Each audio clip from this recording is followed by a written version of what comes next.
Renungan Hari Selasa 10 Agustus 2021. Pesta Santo Laurentius, diakon dan martir. Ia harus mati untuk menghasilkan banyak buah. Bacaan pertama diambil dari surat Paulus yang kedua kepada jemaat di Korintus bab 9 ayat 6 sampai 10 dan bacaan Injil dari Injil Yohanes bab 12 ayat 24 sampai 26. Saudara-saudariku terkasih, ketika Yesus berbicara tentang jalan hidup yang akan dilaluinya, ia menggambarkan kematiannya seperti kematian biji gandum. Jika biji gandum tidak jatuh ke dalam tanah dan mati, ia tetap satu biji saja. Tetapi jika ia mati, ia akan menghasilkan banyak buah. Di sini Yesus ingin menegaskan kepada para murid-Nya bahwa kematian yang ia alami bukan kematian yang membawa kebinasaan, tetapi kematian yang membawa kehidupan. Jalan hidup yang ditempuh Yesus ini merupakan teladan bagi para murid dan pengikut-Nya. Para murid dan pengikutnya diajak agar tidak takut kehilangan nyawa atau tidak takut mati karena mempertahankan iman akan Kristus.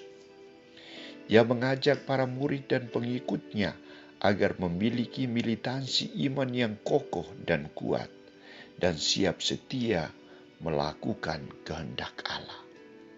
Karena itu ia tegas mengatakan, barang siapa mencintai nyawanya, ia akan kehilangan nyawanya.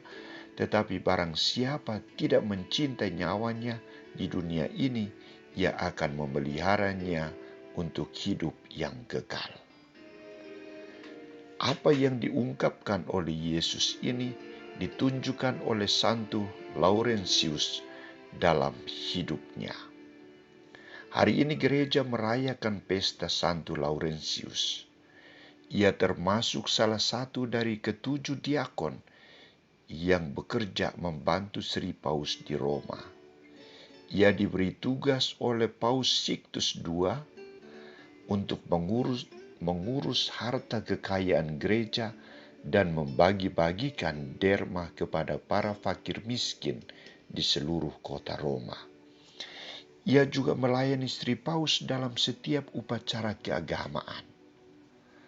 Laurentius bertekad menemani Paus sampai kematiannya.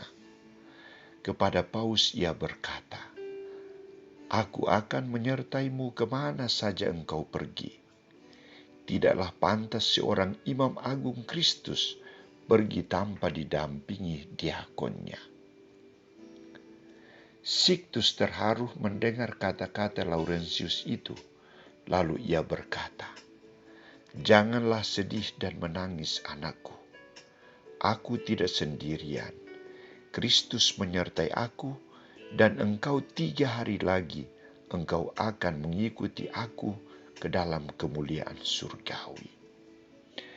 Ramalan Sixtus itu ternyata benar-benar terjadi. Prefek kota Roma yang tahu bahwa gereja mempunyai sejumlah besar kekayaan, dan Laurentiuslah yang mengurus semua kekayaan itu, maka ia dihadapkan kepada penguasa Roma itu. Laurentius dibujuk agar secepatnya menyerahkan semua kekayaan gereja itu kepada penguasa Roma.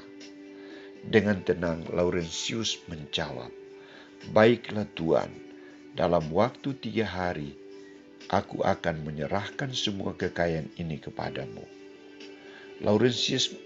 Laurentius dibiarkan kembali ke kediamannya. Ia segera mengumpulkan orang-orang miskin dan membagi-bagikan seluruh kekayaan gereja kepada mereka. Ia membawa orang-orang miskin berarak menuju ke kediaman Prefek Roma. Laurentius berkata di hadapan Prefek Roma, "Tuanku, inilah harta kekayaan gereja yang saya jaga. Terimalah dan peliharalah mereka dengan sebaik-baiknya." Tindakan dan kata-kata Laurentius ini dianggap sebagai suatu olokan dan penghinaan terhadap penguasa Roma. Karena itu, Laurentius ditangkap dan dipanggang hidup-hidup di atas terali besi yang panas membara. Laurentius tidak gentar sedikit pun menghadapi hukuman itu. Setelah separuh badannya bagian bawah hangus, ia meminta supaya badannya dibalik sehingga seluruhnya bisa hangus terbakar. Ia katakan kepada para argojo, "Sebelah bawah sudah hangus, baliklah badanku agar seluruhnya hangus." Laurentius akhirnya menghembuskan nafasnya di atas pemanggangan itu sebagai seorang kesatrian Kristus. Saudara-saudariku terkasih, mari kita belajar dari sikap keberanian dan kemartiran Santo Laurentius dalam memperjuangkan iman akan Yesus Kristus.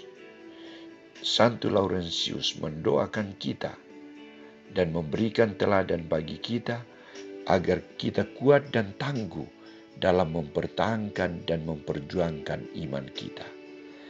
Maka hendaklah kita senantiasa memohon agar Santo Laurentius mendoakan kita.